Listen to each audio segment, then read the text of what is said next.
হযরত হাসান রাদিয়াল্লাহু তাআলা আন 49 অথবা 50 হিজরিতে হযরত হাসান ইন্তেকালের পর কুফার কিছু জনগণের মাঝে আবার শয়তান সাবাই গোত্ররা খোসা শুরু করছে। আপনার 41 হিজরি থেকে মোটামুটি আবার সুবাতাস ইসলামের। হযরত হাসান যখন আমিরে মুয়াবিয়ার হাতে খেলাফত দিয়ে দিল, আবার সুন্দর চলতেছে। তো হযরত হাসান ইন্তেকাল করছে 49 বা 50 হিজরিতে। কুফার কিছু লোক ওই সাবাই বা ওই শিয়া বা খারিজিদের চক্রান্তে আবার খোঁচানো শুরু করছে। কয় কি? কয় যেহেতু হাসান মারা গেছে, এক কাজ করা দরকার। কি? কয় হুসাইনরে আমরা চিঠি পাঠাই যে আপনি খেলাফতের যোগ্য, আপনি আসেন। হযরত হুসাইনকে চিঠি লেখা শুরু করছে, হুসাইন আপনার মতো এরকম মানুষ থাকতে মুয়াবিয়া কি কেন খলিফা হবে? ওই আবার আগের ষড়যন্ত্র, ওই সেই আলীকে যেই কথাটা বলছিল আপনি থাকতে উসমান কেন খলিফা হবে, মনে আসেনি এই কথা? আবার হযরত হুসাইন ভালোভাবে বুঝতে পারছে, কয় এই জাতীয় উল্টাপাল্টা কথা আর লেখবা না, আমিরে মুয়াবিয়া তিনিই যোগ্য। হযরত হুসাইন এই কথার তেমন কোনো গুরুত্ব দেয় নেই, তাহলে তেমন কোনো কাজ করতে পারে নাই। 49 বা 50 হিজরিতে আমিরে মুয়াবিয়ার শাসন ক্ষমতা চলতেছে 60 হিজরি পর্যন্ত চললো। কয় হিজরি? 60 হিজরি। 60 হিজরি পর্যন্ত শাসন ক্ষমতা চলার পর আমিরে মুয়াবিয়া যখন মুমূর্ষ অবস্থা, চিন্তা করলেন কি করা যায়। ওই যে মুসলমানদের খলিফা নির্বাচনের পদ্ধতি 4টার, একটা হলো পরবর্তী খলিফার নাম ঘোষণা করা।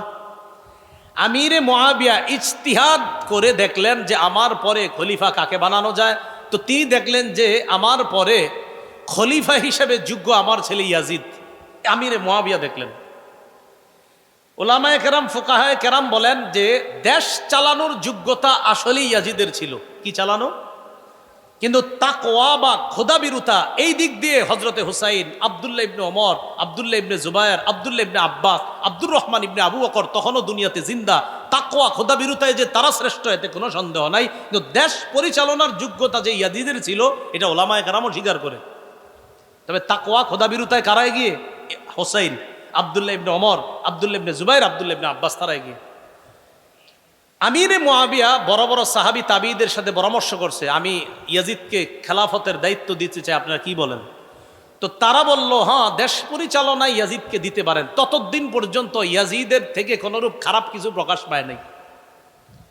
তো আমিরে মুয়াবিয়া পরবর্তী খলিফার নাম ঘোষণা করে গেছে। আমিরে মুয়াবিয়ার সম্পর্কে ইয়াজিদ কি হয়? ছেলে। হ্যাঁ, ইয়াজিদ যে খেলাফতের যোগ্য না, এই কথাটা হুসাইন রাদিয়াল্লাহু তাআলা আনহু সহ সাহাবায়ে কেরাম কেউ অস্বীকার করে নাই, যোগ্য না। তবে হুসাইন রাদিয়াল্লাহু তাআলা আনহু চেয়েছেন, না, বাপের ছেলে খলিফা হবে, এই পন্থাটা রহিত হওয়া দরকার। এটা যদি প্রতিষ্ঠিত হয় তো দুনিয়াতে দেখা যাবে বাবার অযোগ্য ছেলেরাও খলিফা হওয়া শুরু হবে। এটা হুসাইন রাদিয়াল্লাহু তাআলা আনহু ছিলেন না, বাপের ছেলেই খলিফা হতে হবে, এই নিয়ম পদ্ধতিটা এটা দুনিয়া থেকে উঠে যাওয়া দরকার। এটা না উঠলে খালি বাপের ছেলেরা যদি খলিফা হতে থাকে, অযোগ্যরাও খলিফা হয়ে যাবে। এটা হুসাইন রাদিয়াল্লাহু তাআলা আনহুর চিন্তা, সঠিক চিন্তা। ইয়াজিদকে খলিফা নাম ঘোষণা করার পর 60 হিজরির 4 রজব আমিরে মুয়াবিয়া রাদিয়াল্লাহু তাআলা আন ইন্তেকাল করলেন, দুনিয়া থেকে বিদায় নিলেন। আমিরে মুয়াবিয়া ইন্তেকাল করছে যেদিন, সেদিন তখন তার ছেলে ইয়াজিদ, তখনও তিনি দামেস্কে ছিলেন না। তিনি তার বাবার মৃত্যুর সংবাদ পেয়ে আসতে আসতে দেখে জানাজা হয়ে অলরেডি আমিরে মুয়াবিয়াকে দাফন করা হয়ে গিয়েছে। বাকি এতটুকু জানছে যে তাকেই খলিফা হিসাবে নাম ঘোষণা করে গেছে। ইয়াজিদ খলিফা হওয়ার পর চারদিকে চিঠি পাঠাইতে লাগলো, মোটামুটি সবাই আস্তে আস্তে তার খেলাফত মেনে নিতে লাগলো। প্রায় আপনার বড় বড় সাহাবীরাও তার খেলাফত মেনে নিতে লাগলো। তবে মক্কা এবং মদিনায় যারা আছে, এদের মধ্যে বড় বড় কিছু সাহাবা তার খেলাফত মেনে নিচ্ছে না। হুসাইন রাদিয়াল্লাহু তাআলা আনহু ইয়াজিদ যে খলিফা হিসেবে অযোগ্য, এটা উনি অস্বীকার করে না। তবে ইয়াজিদের খেলাফত প্রতিষ্ঠিত হয় নাই পরিপূর্ণভাবে, এটা হুসাইন রাদিয়াল্লাহু তাআলা আনহুর দাবি। এবং তার দাবি হলো, না, বাপের ছেলেই খলিফা হওয়া, এই পন্থাটা, এই পদ্ধতি দুনিয়া থেকে রহিত করতে হবে। এই জন্য হুসাইন রাদিয়াল্লাহু তাআলা আনহুর সোজা কথা, ইয়াজিদের খেলাফত আমি মানি না। আব্দুল্লাহ ইবনে আব্বাসও মানেন নাই, আব্দুল্লাহ ইবনে ওমর মানেন নাই, আব্দুর রহমান ইবনে আবু বকর তিনিও মানেন নাই, আব্দুল্লাহ ইবনে জুবায়ের, তারা কেউ মানেন নাই। এতটুকু বুঝে আসছে? ইয়াজিদ চিন্তা করলো, আমারে সারা দুনিয়া যদি খলিফা মানে আর এই বড় বড় 5 সাহাবী যদি না মানে, তো আমার তেমন কোনো ভ্যালু থাকবে না। মনে রাখবেন, তখন কুফার গভর্নর যিনি, তার নাম নু'মান ইবনে বশীর রাদিয়াল্লাহু তাআলা, কুফার গভর্নর। বসরার গভর্নর যিনি ছিলেন তখন উবাইদুল্লাহ ইবনে জিয়াদ। আর মদিনার গভর্নর যিনি ছিলেন তার নাম হলো ওলীদ ইবনে উতবাহ। ইয়াজিদ খলিফা হওয়ার পর ওলীদ ইবনে উতবার কাছে চিঠি পাঠাইল, তুমি যেইভাবে হোক, যেই পদ্ধতি হোক, তাড়াতাড়ি হুসাইন, আব্দুল্লাহ ইবনে জুবায়ের, আব্দুল্লাহ ইবনে ওমর, আব্দুল্লাহ ইবনে আব্বাস, এদের থেকে তাড়াতাড়ি বায়াত নাও। এদের থেকে যদি বায়াত না নাও তাহলে কিন্তু আমার অবস্থা তেমন ঠিক হচ্ছে না, তাড়াতাড়ি এদের থেকে আমার পক্ষে বায়াত নাও। এতটুকু বুঝে আসছে? কুফা থেকে তখন শত শত চিঠি আসতে লাগলো হুসাইন রাদিয়াল্লাহু তাআলা আনহুর কাছে। হুসাইনকে চিঠিতে লিখতেছে, নবীর নাতি, আপনি হযরত আলীর সন্তান, আপনার মতো যোগ্য ব্যক্তি থাকতে ইয়াজিদকে আমরা কেউ খলিফা হিসাবে মেনে নিতে পারছি না। কুফার জনগণ আমরা কেউ তাকে খলিফা হিসাবে মানব না। কুফায় 1,00,000 লোক রেডি আছে ইয়াজিদের বিরুদ্ধে লড়াই করার জন্য, আপনি আমাদের কাছে চলে আসেন। কয় লাখ? 1 লাখ। হোসাইন এই চিঠি টিডি পায়া চিন্তা করলো, আসলেই কি 1 লাখ লোক আছে? হযরত হুসাইন রাদিয়াল্লাহু তাআলা আনহু দেখলেন আসলেই তো বিশাল একটা জনগোষ্ঠী ইয়াজিদকে এখনো খলিফা মানে না। আসলে কি জানেন, ওই সাবাইরা আলী রাদিয়াল্লাহু তাআলা আনহুরে যেইভাবে হত্যা করছে, তাদের টার্গেট হুসাইনকেও নিয়ে হত্যা করা, এটা তাদের টার্গেট। হুসাইন রাদিয়াল্লাহু তাআলা আনহুর কাছে এদিক দিয়ে চিঠি, এদিক দিয়ে গভর্নর হাউসে, মদিনার গভর্নর হাউসে ডাক পড়ছে। কার? আব্দুল্লাহ ইবনে জুবায়ের, হুসাইন, তাদের ডাক পড়ছে। আব্দুল্লাহ ইবনে জুবায়ের এবং হুসাইন রাদিয়াল্লাহু তাআলা আনহু গভর্নর হাউসে গেছে, যাওয়ার পর সরাসরি বলে ফেলছে, অসম্ভব, ইয়াজিদের পক্ষে বায়াত হওয়া আমার পক্ষে সম্ভব না। গভর্নর হাউসের মধ্যে যখন হুসাইন রাদিয়াল্লাহু তাআলা আব্দুল্লাহ ইবনে জুবায়ের, তারা কেউ ইয়াজিদকে খলিফা হিসাবে মনোনয়ন দিচ্ছে না, বের হয়ে আসছে। ইয়াজিদ এবার বলল, প্রয়োজনে হুসাইনকে গ্রেফতার করা হোক, নাউজুবিল্লাহ, এরপরেও আমার পক্ষে বায়াত নিতে হবে। হুসাইন রাদিয়াল্লাহু তাআলা আনহু মদিনার অবস্থা বেগতিক দেখে পরিবার নিয়ে মদিনা থেকে রওনা করলেন মক্কায়। কোথায়? মক্কায়। মক্কায় রওনা করার সময় আব্দুল্লাহ ইবনে আব্বাস, আব্দুল্লাহ ইবনে ওমর তারা বাধা দিলেন, আপনি কই যান? মক্কায় যাই। পরে আব্দুল্লাহ ইবনে ওমর কয়, আপনি মক্কায় যাবেন না অন্য কোথাও? কয় না, মক্কায়, আপাতত মক্কায় যাই। কয় তারপর? কয় তারপর দেখি। আব্দুল্লাহ ইবনে ওমর, আল্লাহর রাস্তায় আপনি অন্য কোনো সিদ্ধান্ত নিয়েন না, মক্কায় যান, অন্য কিছু করেন না। আব্দুল্লাহ ইবনে ওমর বড় আলেম ছিলেন, উনি বুঝতে পারছেন যে হযরত হুসাইনকে নিঃসন্দেহে আবার তার বাবার মতো ষড়যন্ত্রের জালে ফালানোর চেষ্টা করতেছে। তা আব্দুল্লাহ ইবনে ওমর বললেন, আপনি আল্লাহর রাস্তায় মক্কায় যান, অন্য কোথাও যান না। হযরত হুসাইন যে আপনার ওই সাবাই, ওই শিয়াদের ষড়যন্ত্রে আবার পড়তেছে, এটা আব্দুল্লাহ ইবনে ওমর, আব্দুল্লাহ ইবনে আব্বাস বুঝতে পারছেন। আপনারা জানেন আব্দুল্লাহ ইবনে ওমর, আব্দুল্লাহ ইবনে আব্বাস, তারা সাহাবীদের মধ্যে বড় বড় সাহাবী ছিলেন। আব্দুল্লাহ ইবনে আব্বাস তো রাইসুল মুফাসসিরিন, মুফাসসিরদের সম্রাট।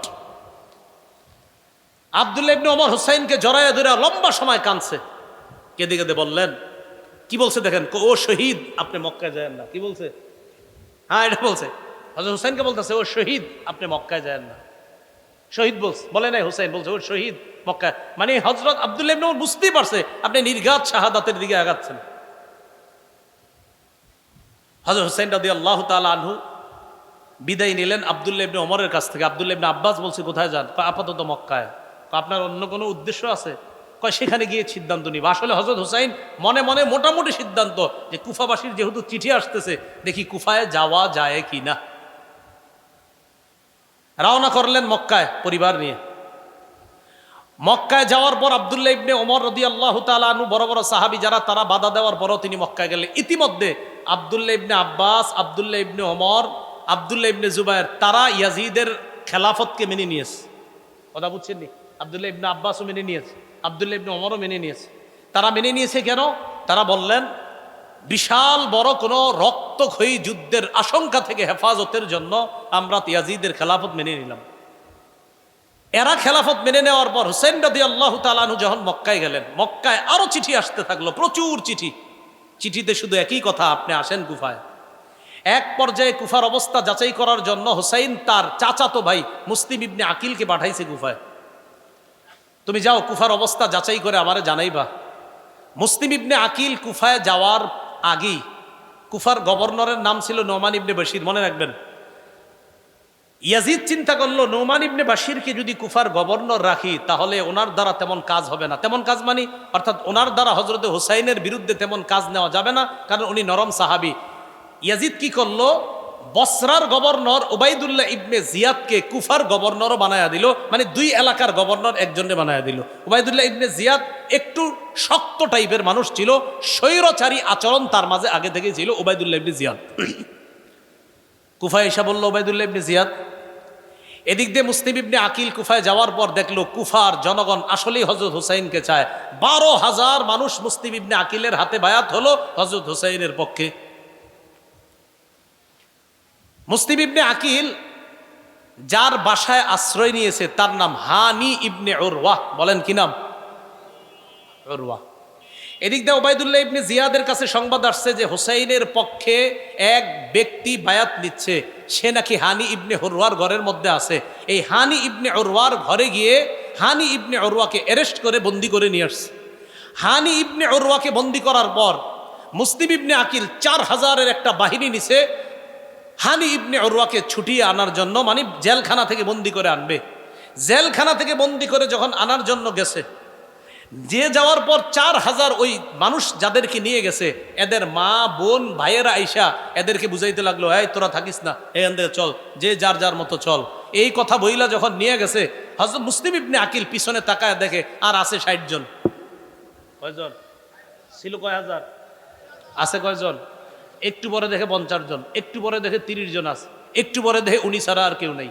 এই যে জি, ইহাকেই শিয়া বলা হয়। ইহাকে কি বলা হয়? হ্যাঁ, খুব ধূর্ত। মুসলিম ইবনে আকিল একা একা রাস্তায় পথ চলতেছে, কই যাবে কি করবে কিচ্ছু বুঝতেছে না। হঠাৎ এক বাসার সামনে গিয়ে দেখে এক মুরব্বী মহিলা, তার নাম লেখছে অনেকে তোয়াওয়াহ, তোয়াওয়াহ কেউ লেখছে, আর অন্য নামও লেখছে। এই মুরব্বী মহিলা কয়, কে তুমি?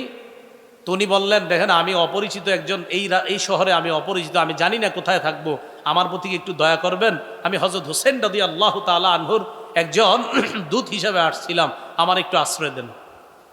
তিনি তাকে ঘরে আশ্রয় দিলেন। তার ছেলে আবার বাহির থেকে আইসা জানতে পারছে আমাদের ঘরে একজন মেহমান আছে, দেখে কি আম্মা আপনার ওই চুপে চুপে ওই মেহমানকে খানা পৌঁছায়, পানি পৌঁছায়। ছেলে সন্দেহ করলো আম্মা কাকে খানা দেন, এক পর্যায়ে বলতে বাধ্য হয়েছে যে এক ব্যক্তি আমগো ঘরে আশ্রয় নিছে। গিয়ে দেখে এই সেই ব্যক্তি, তার নাম মুসলিম ইবনে আকিল, যাকে গ্রেফতারি পরোয়ানা পুরা কুফার মধ্যে চলতেছে। ওবায়দুল্লাহ ইবনে জিয়াদকে জানায়া দিল। জানায়া দেওয়ার পর মুসলিম ইবনে আকিলকে অ্যারেস্ট করছে। মুসলিম ইবনে আকিলের অ্যারেস্ট করার লম্বা হিস্ট্রি আছে, যেদিকে যাব না। গভর্নর হাউসের ছাদের উপর উঠায়া সেখান থেকে নিচে ফালায়া মুসলিম ইবনে আকিলকে হত্যা করছে। মুসলিম ইবনে আকিলকে হত্যা করার আগে আশ নামে এক ব্যক্তিকে মুসলিম ইবনে আকিল কানে কানে বলছে, আহারে নবীর নাতি হুসাইনকে আমি চিঠি পাঠিয়ে দিছি কুফায় আসার জন্য, যদি পারেন মেহেরবানি করে আপনি তাড়াতাড়ি খবর পাঠান নবীর নাতি হুসাইন যেন কুফায় না আসে। খবর কিন্তু পাঠাই দিছে কুফায় আসতে, এবার আবার বলছে খবর পাঠাইয়া দিয়ে বলেন যেন না আসে। ইতিমধ্যে হুসাইন রাদিয়াল্লাহু তাআলা আনহু মুসলিম ইবনে আকিলের চিঠি পায়া রওনা করে ফেলছে। রওনা করার সময় পদে পদে সাহাবায়ে কেরাম বাধা দিচ্ছে, আপনি কুফায় যায়েন না, নিরাপদ মনে হচ্ছে না। কয় কুফার জনগণ তো প্রস্তুত। কয় আমরা বিশ্বাস করি না, আপনার বাবার সাথে এরা গাদ্দারি করছে, আপনার সাথে গাদ্দারি করবে বলেই আমাদের বিশ্বাস। হুসাইন রাদিয়াল্লাহু তাআলা আনহু রওনা করলেন। প্রশ্ন জাগে, কেন রওনা করলেন? এর উত্তর হলো, হযরত হুসাইন রাদিয়াল্লাহু তাআলা আনহুর চিন্তা হলো যে আমি যদি এই মুহূর্তে কুফায় না যাই, এটাও হবে একটা হাজার হাজার মানুষ আসলেই যদি ইয়াজিদের খেলাফত মেনে না থাকে তাহলে কি করা। হযরত হুসাইন রওনা করলেন। রওনা করার পর কিছু দূর যাওয়ার পর হযরত হুসাইন রাদিয়াল্লাহু তাআলা আনহুকে অনেকে বারবার বাধা দিচ্ছে। এক পর্যায়ে আপনার ইরাকের কাছাকাছি যখন চলে গেছে, তখন হযরত হুসাইন জানতে পারলেন যে ইয়াজিদের খেলাফত ভালোভাবেই শক্তিশালী হয়ে গেছে, কুফাতেও বসরাতে সব জায়গায়। অথচ হুসাইনের কানে ছিল কি যে ইয়াজিদের খেলাফত কুফায় নরবরে অবস্থা। আসলে নরবরে না, কুফায়ও ইয়াজিদের খেলাফত শক্তভাবে কায়েম হয়ে গেছে। হুসাইন রাদিয়াল্লাহু তাআলা আনহু যখন গেলেন, ওবায়দুল্লাহ ইবনে জিয়াদ একটা বাহিনীকে পাঠিয়ে দিল, যেই বাহিনীর প্রধানের নাম হলো ওমর ইবনে সাদ। বলেন কি নাম? কতগুলা নাম বলছি আজকে, যদিও মনে থাকবে না আপনাদের, তো যাই হোক এরপরে শোনেন আর কি করা। এই ওমর ইবনে সাদের নেতৃত্বে একটা বাহিনী পাঠিয়ে দিছে হযরত হুসাইনের গতি রোধ রক্ষা করতে। মনে রাখবেন, হুসাইন রাদিয়াল্লাহু তাআলা আনহু কিন্তু জিহাদের উদ্দেশ্যে কখনোই যায় নাই সেদিকে, জিহাদের উদ্দেশ্যে যায় না। এর প্রমাণ উনি শিশু নারীদেরকে নিয়ে গেছে, আর শিশু নারীদেরকে মুসলমান কখনো জিহাদে নেয় না, তুনি গেছে এমনি। যাওয়ার পর ওমর ইবনে সাদের সাথে হযরত হুসাইনের সাক্ষাৎ করার পর হযরত হুসাইন বুঝতে পারছে যে ইয়াজিদের খেলাফত প্রতিষ্ঠিত হয়ে গেছে। হুসাইন সরাসরি বললেন, ঠিক আছে আমাকে ইয়াজিদের কাছে যাইতে দাও। সুন্দর প্রস্তাব। এই ইতিহাস এই জায়গায় বলে আপনার যে হযরত হুসাইন বলছে আমাকে ইয়াজিদের কাছেই যাইতে দাও, আমি দেখি ওখানে যে ইয়াজিদের কাছে আমি নিজেকে সুবর্দ করে দিব, আমি প্রয়োজন মাফিক ইয়াজিদের হাতে আমি প্রয়োজনে বায়াত হব, আমাকে ইয়াজিদের কাছে যাইতে দাও, সেখানে আমার তার সাথে কথা আছে। ওবায়দুল্লাহ ইবনে জিয়াদ যে কুফার গভর্নর, সে কি করলো, ওমর ইবনে সাদকে বলল হুসাইনকে যে কোনো মূল্যে গ্রেফতার করো। একটু তেরা টাইপের লোক। হযরত হুসাইন যখন দেখলো না আমাকে যে কোনো মূল্যে গ্রেফতার করতে চায়, তখন তিনি তিনটা প্রস্তাব রাখলেন হযরত হুসাইন। এক, আমাকে মক্কায় ফিরে যেতে দাও, যেখান থেকে এসেছি সেখানে। দুই, আমাকে ইয়াজিদের সাথে সাক্ষাৎ করতে দাও। তিন, অথবা মুসলমানদের কোনো রাষ্ট্রে চলে যেতে দাও, সেখানে অন্য সাধারণ মুসলমানদের মতো আমি জীবন যাপন করব। এই তিনটা প্রস্তাব মনে রাখবেন। হযরত হুসাইন যখন দেখলেন যে আমাকে গ্রেফতার করতেই চায় ওবায়দুল্লাহ ইবনে জিয়াদ, উনি তিনটা প্রস্তাব দিলেন। এক, ইয়াজিদের সাথে সাক্ষাৎ করতে দাও। দুই, মক্কায় ফিরে যেতে দাও। তিন, ইসলামী রাষ্ট্রের কোনো সীমানায় পৌঁছায় দাও, আমি সাধারণ মুসলমানদের মতো জীবন যাপন করব। এই কথা শোনার পর ওবায়দুল্লাহ ইবনে জিয়াদ তার যেই বাহিনী পাঠাইছে, ওই বাহিনীর মধ্যে প্রধান ছিল ওমর ইবনে সাদ, আরেকজনের নাম ছিল শিমার। কি নাম? শিমার। এই ওমর ইবনে সাদ এবং শিমার আরো কয়েকজন ছিল বড় বড়।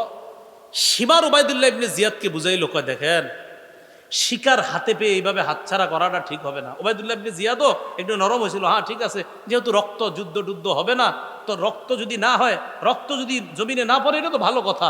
হুসাইন যদি এমনি বায়াত হয়ে যায় তাহলে এটা খারাপ কথা না, সমস্যা কি, হোক, ঠিক আছে, তাহলে তাকে ইয়াজিদের কাছে যাইতে দেই। শিমার বলল, আরে আপনি কি করতেছেন, এই শিকার যেটা পাইছেন এটা আর কখনো পাবেন না, হাত ছাড়া করেন না। ওবায়দুল্লাহ ইবনে জিয়াদ কয়, হ্যাঁ ঠিক আছে, তাই তো, তাহলে গ্রেফতার করো। হযরত হুসাইন রাদিয়াল্লাহু তাআলা 9 মুহররম কুফা থেকে আপনার শামে অর্থাৎ দামেস্কের যেখানে ইয়াজিদ আছে সেখানে যাইতে প্রায় 900 কিলোমিটারের উপরে। কয়শো কিলো? সেখানে যাইতে আপনার প্রায় 18-19 দিন লাগবে। সেখানে মাত্র 5 দিন রাস্তা অতিক্রম করার পর প্রায় 45 অথবা 72.5 কিলোমিটার রাস্তা, 45 মাইল 72.5 কিলো আর কি, মাইল আর কিলো তো আপনারা জানেন পার্থক্য আছে। 45 মাইল 72.5 কিলোমিটার অতিক্রম করার পর 10ই মুহররম কারবালার প্রান্তরে গিয়ে উপস্থিত হয়, অথবা 9ই মুহররম রাতের আগেই সেখানে উপস্থিত হয়। উপস্থিত হওয়ার পর ওমর ইবনে সাদের নেতৃত্বে সেখানে তাদের দলবল রেডি। হযরত হুসাইনের সাথে মাত্র 72 জন। হুসাইন রাদিয়াল্লাহু তাআলা আনহু বুঝতে পারলেন যে আমাকে কোনোভাবে ইয়াজিদের কাছে আর যেতে দেওয়া হবে না। 10ই মুহররম সকালবেলা ফজরের নামাজ, এই নামাজে ওমর ইবনে সাদ তার নেতৃত্বে দলবল নিয়ে উপস্থিত ফজরের নামাজ পড়ল। কোন বর্ণনাকারী ঐতিহাসিকরা লেখছে এরাও হযরত হুসাইনের ইমামতিতে ফজর পড়ছে। হুসাইন ইমামতি করছে, ওই বিরোধী দলও তারা হযরত হুসাইনের ইমামতিতে নামাজ পড়ছে। কারবালার প্রান্তরে ফজরের নামাজের পর যুদ্ধের ঘোষণা হলো। এর আগের দিনে রাতের ব্যাপারে ঐতিহাসিকগণ কিছু কথা লেখছে।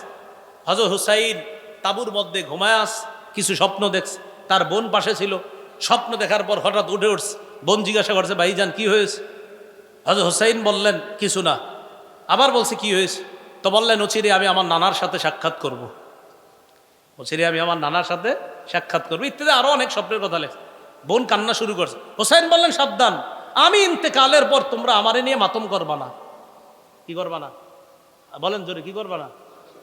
কি করতেছেন? হযরত হুসাইন বলতেছে, সাবধান, আমি ইন্তেকালের পর এই সমস্ত কিছু করবা না। বোন রে বলতেছে হুসাইন।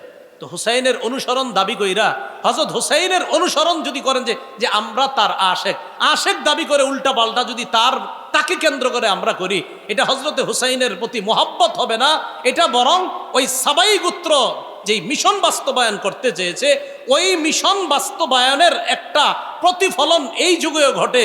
যারা হুসাইনকে কেন্দ্র করে নিজেদের শরীর রক্তাক্ত করে, শরীরের উপর জুলুম করে, এটা হুসাইনের মোহাব্বত পরিচয় না, বরং ওই সাবাই গোত্রের মোহাব্বতের পরিচয়। যারা চাইছে মুসলমান উল্টা পাল্টা করতে থাকে, নিজের বোনরে বলছে, সাবধান, কান্নাকাটি করবা না। আপন বোনরে বলে দিচ্ছে, এগুলো করবা না, আমার ইন্তেকালের পর উল্টা পাল্টা কিছু করবা না। একদম স্পষ্ট আল বিদায় নেহার বর্ণনা। 10ই মুহররম কারবালার প্রান্তরে লড়াই শুরু। লড়াইয়ে আপনার নু'মান ইবনে বশির রাদিয়াল্লাহু তাআলা আনহু সেখানে এসেছিলেন। না, নু'মান ইবনে বশির না, আপনার ওই প্রান্তরের মধ্যে এসেছিলেন। এই হুর ইবনে জিয়াদ যখন দেখলেন নবীর নাতির বিরুদ্ধে আমরা অস্ত্র উঠেই দিয়েছি, অনেক মায়া লেগে গেছে, তিনি জোরে একটা চিৎকার দিলেন, এই তোমরা কার বিরুদ্ধে লড়াই করতেছো? এ তো মোহাম্মদ সাল্লাল্লাহু আলাইহি সাল্লামের নাতি। উনি তার দল ছেড়ে হযরত হুসাইনের দলে যোগ দিছে কয়েকজন নিয়ে। তো তিনিও লড়াই করতে করতে শহীদ হয়ে গেছে। হযরত হুসাইনের সাথে যারা ছিল আস্তে আস্তে সবাই শহীদ হয়ে গেছে। হযরত হুসাইনের সন্তান আব্দুল্লাহ, আরে নাবালেগ শিশু বাচ্চা, এই বাচ্চাটাকেও শহীদ করে দেওয়া হয়েছে। হযরত হুসাইন একা কারবালার প্রান্তরে। কারবালায় হযরত হুসাইন যখন একা, বিপরীত পক্ষ সৈন্য যারা, তাদের মাঝে কেউ সাহস করতেছে না হযরত হুসাইনকে হত্যা করার জন্য। হযরত হুসাইনের ব্যাপারে ঐতিহাসিকগণ লেখছেন, উনি যখন একা লড়াই করতেছিলেন মনে হচ্ছিল যেন হাজারো যোদ্ধার শক্তি নিয়ে লড়াই করতেছিলেন একা। তো এক পর্যায়ে উনি নিস্তেজ হয়ে এক জায়গায় বসা, কেউ তার উপরে তরবারি উঠানোর জন্য সাহস করতেছে না, কারণ প্রত্যেকের চিন্তা যে আমার তরবারি দ্বারা যেন নবীর নাতির শহীদ না হয়। প্রত্যেকের যে না, ও মা, আমার তরবারি যেন নবীর নাতির উপরে না পড়ে। প্রত্যেকে এই ভয় পাইতেছে যে না আমি না। আরেকজন কয় আরে তুমি করো, এই প্রত্যেকেই বলতেছে না অন্যজন। সীমার চিন্তা করে দেখলো ঘটনা কি, কেউ হত্যা করতেছে না কেন। হঠাৎ বলল, আচ্ছা তোমরা দুশ্মনের উপর অস্ত্র চালাচ্ছ না কেন? সীমারের এই কথা শুই না, আরেকজনের নাম সিনান। এই সীমারের কথায় সিনান, কেউ কেউ আরেকজনের নাম লেখছে আপনার। তারা দুইজনে মিলে, একজন অস্ত্রের আঘাত করছে, আরেকজন বর্ষার আঘাত করে হযরত হুসাইনের দেহ থেকে, কল্লা থেকে মস্তক আলাদা করে দিচ্ছে কারবালার প্রান্তরে। হযরত হুসাইন রাদিয়াল্লাহু তাআলা আনহু শহীদ হয়ে গেলেন কারবালার প্রান্তরে। হযরত হুসাইন রাদিয়াল্লাহু তাআলা আনহুর শাহাদাত, এটা কেন্দ্র করে আমরা যে বিষয়গুলো বুঝি, যে সর্বশেষ তিনি চেয়েছিলেন ইয়াজিদের সাথে দেখা করার জন্য। তিনি মক্কায় ফিরে যেতে চেয়েছিলেন, তিনি চেয়েছিলেন ইসলামী কোনো রাষ্ট্রে চলে যাওয়ার জন্য। এই জায়গায় খলনায়ক হিসেবে যাদেরকে দাঁড় করানো যায়, উল্লেখযোগ্য একজন উবাইদুল্লাহ ইবনে জিয়াদ, সিনান, তাদেরকেও দাঁড় করানো যায়। আর ইয়াজিদের সেই ঘোষণা যে উবাইদুল্লাহ ইবনে জিয়াদকে বলেছিল যে শোনো, আমার বিরোধিতা যেই করবে তাকে অ্যারেস্ট করবা, তাকে গ্রেফতার করবা, যাকেই আমার বিরুদ্ধে পাবা তাকে অ্যারেস্ট করবা। এই ঘোষণাটাও এটা সঠিক ঘোষণা ছিল না। উবাইদুল্লাহ ইবনে জিয়াদের যে ঘোষণা যে হুসাইনকে কোনোভাবেই ইয়াজিদের কাছে পৌঁছতে দেওয়া যাবে না, এটাও ছিল অনেক বড় অন্যায়। এইভাবে আপনার মুসলমানদের এই যে রক্তে রঞ্জিত হওয়ার খেলা, সেই খেলা যে শুরু হলো, মুসলমানদের এই ইতিহাস ঐতিহ্য নষ্ট করার পিছনে মূল কারণটা কি? আমরা যে কারণটা জানলাম সেটা হলো খেলাফত ব্যবস্থাটা ধ্বংস করা। আর খেলাফত ব্যবস্থা ধ্বংস করলো কিভাবে? দেখলো মুসলমানদের একতা, এই একতা নষ্ট যারা করলো, ওই তারাই মুসলমানদের হাতে মুসলমানদের রক্ত রঞ্জিত হওয়ার ইতিহাসটা রচনা করছে। মুসলমান কখনো মুসলমানকে অস্ত্র চালাইতো না, ওই সাবাইরা এটা শুরু করলো। এইভাবে আস্তে আস্তে আপনার স্পেন শাসন করলো 800 বছর। এই স্পেনও শাসন 800 বছর করার পর মুসলমানরা এক ষড়যন্ত্রের শিকার হয়ে স্পেন হাতছাড়া করলো। ভারত উপমহাদেশ প্রায় 400 বছর শাসন করলো, এখানেও মুসলমান ষড়যন্ত্রের শিকার হলো। মূল কথা মনে রাখবেন, মুসলমান ঐক্যবদ্ধ জাতি হিসাবে থাকতে হবে। তৃতীয় পক্ষের ষড়যন্ত্রে মুসলমান যখনই কান দিবে তখন মুসলমান বিপদে পড়বে। মুসলমানদের একতা নষ্ট হয়ে গেলে তখন এই মুসলমানদের বিজয়ের পরিবর্তে পরাজয়ের গালিব গ্রহণ করতে হবে। এই জন্য আমরা সবাই আজকের ইতিহাস থেকে যে বিষয়টা জানলাম, সবচেয়ে বেশি জরুরি এখন আমাদের একতা। কি দরকার বলেন তো? একতা। তো একতা হবে কিভাবে? আমার পাশে আরেক হুজুরে বয়া দেন, উনি আমার বিরুদ্ধে কয়, আমি ওনার বিরুদ্ধে কই, তো লাভ কি? এমনি আর একতা হবে কিভাবে? আল্লাহ আমাদের সকলকে, প্রাথমিক কথাগুলো কারবালার ইতিহাস তো অনেক শুনছেন, এটার চেয়ে বেশি মনে রাখবেন যে আমাদেরকে শেষ করে দিল কবে থেকে, ওই জায়গাগুলো মনে রাখবেন যে আমাদের তো উত্থান সুন্দর ছিল। মনে থাকবেনি কত হিজরিতে? 1835 হিজরির 18ই জিলহজ বা 17ই জিলহজ হযরত উসমানকে শাহাদাতের মাধ্যমে মুসলমানদের যে একতা নষ্ট হয়েছিল, ওই একতাটা আজও পর্যন্ত ফিরে আসে নাই। আমরা আল্লাহর কাছে দোয়া করব যে মুসলমান সারা পৃথিবীর যারা, আমরা ঐক্যবদ্ধ জাতি হিসাবে থাকার চেষ্টা করব। রাসূলুল্লাহ সাল্লাল্লাহু আলাইহি সাল্লাম মদিনায় আগমন করার আগে ইয়াহুদীদের ইবাদতখানা ছিল মদিনায়, ইয়াহুদীদের বড় বড় আলেম ছিল মদিনায়। রাসূল সাল্লাল্লাহু আলাইহি সাল্লাম মদিনায় আসলেন, ইয়াহুদীদের সাথে সন্ধি করলেন যে আমরা মিলেমিশে থাকব, আমাদের উপর কেউ আক্রমণ করলে তোমরা সহযোগিতায় এগিয়ে আসবে, তোমাদের উপর কেউ আক্রমণ করলে আমরা তোমাদের সহযোগিতায় এগিয়ে যাব। ইহুদিরাও চুক্তি নামায় স্বাক্ষর করছে, ইয়াহুদীদের সাথে রাসূল চুক্তি করছে। ইয়াহুদিরা কিছুদিন পরে চুক্তি ভাঙ্গা শুরু করছে। রাসূল সাল্লাল্লাহু আলাইহি সাল্লামের জনপ্রিয়তা দেখে ইয়াহুদিরা সহ্য করতে না পেরে চুপে চুপে মক্কার মুশরিক আর কাফেরদের সাথে আতাত করা শুরু করলো। মক্কার মুশরিকদের সাথে মিলেমিশে ইয়াহুদিরা গোপনে প্ল্যান করলো আল্লাহ রসুলকে হত্যা করবে। বাস্তবিক অর্থে একদিন আল্লাহ রসুল সাল্লাল্লাহু আলাইহি সাল্লামকে ইয়াহুদিরা দাওয়াত দিল। নবীজি কয়েকজন সাহাবী নিয়ে গেছে। যাওয়ার পর ইয়াহুদিরা বলতেছে, ইয়া রসুল আল্লাহ, আপনার সাথে কিছু পার্সোনাল কথা ছিল আমাদের, বলো। আপনার সাথে যে সাহাবীরা আছে তাদের সামনে বলা যাবে না। নবীজি সাহাবীদেরকে বললেন, তোমরা যাও। সাহাবীদের মনে সন্দেহ লাগছে, ঘটনা কি, আমাদেরকে কেন থাকতে দিচ্ছে না ইয়াহুদিরা? তো সাহাবীদেরকে একটু দূরে পাঠিয়ে দিয়ে রসুলকে এক জায়গায় বসাইছে। পিছনে একটা দেয়াল ছিল, সেখানে রসুলের সাথে কথা বলতেছে ইহুদিরা। আরেকজনকে পাঠাইয়া দিছে দেয়ালের উপর, যা ওখান থেকে একটা পাথর মারো নবীর উপরে। রসুল্লাহ সাল্লাল্লাহু আলাইহি সাল্লাম সেখানে বসা, একজন পাথর নিয়ে উপরে উঠতেছে। আসলে পার্সোনাল কথা, উদ্দেশ্য কিছুই না, নবীর সাথে কথা বলবে, উপর দিয়ে একজন পাথর মেরে রসুলকে হত্যা করবে। জিবরিল আমিন আইসা জানায় দিছে, এখান থেকে তাড়াতাড়ি সরেন, আপনারে মারবে। সুবহানাল্লাহ। রাসূলুল্লাহ সাল্লাল্লাহু আলাইহি সাল্লাম চলে গেলেন। ইয়াহুদিদেরকে মদিনা থেকে বের করে দেওয়া হলো, তারা গেল খায়বারে।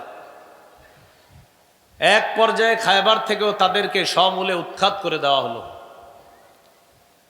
মুসলমানদের উত্থান আর ইসলামের প্রচার প্রসার শুধু মদিনায় সীমাবদ্ধ না, আন্তর্জাতিক পরিমণ্ডলেও ইসলামের প্রচার প্রসার। বিভিন্ন রাষ্ট্র প্রধান যারা, তাদের বিশেষ মজলিসের মধ্যেও ইসলাম নিয়ে, ইসলামের নবীকে নিয়ে আলোচনা শুরু হয়ে গেছে। এই বিষয়টা ইহুদিরা কোনোভাবেই মেনে নিতে পারল না।